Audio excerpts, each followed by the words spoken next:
Frozen chicken thighs. When you buy these in bulk, they're really affordable.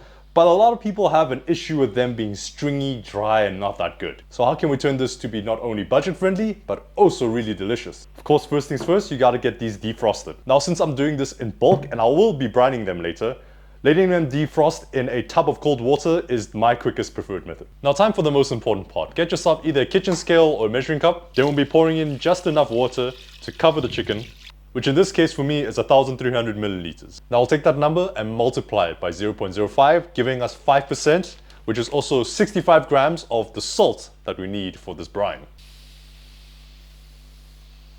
Give it a little mix. Then let this sit in the fridge for at least 4 hours, or you can also leave it overnight. So what we're doing here is called wet brining. We're basically letting the chicken sit in a salty bath water, and over the amount of hours, it's gonna pull the salt and some water into the chicken. So when we cook it later, less of the water is going to get drawn out, leaving it really moist and still flavorful.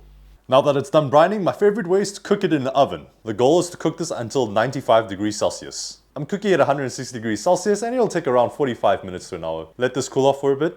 And don't forget, you can also use the drippings. This is pure chicken stock right here. Add this to any stew or any recipe that calls for water and it'll give it a major flavor boost. The biggest benefit of cooking the chicken like this is now it's a blank canvas. Brush with some barbecue sauce and blast in the air fryer.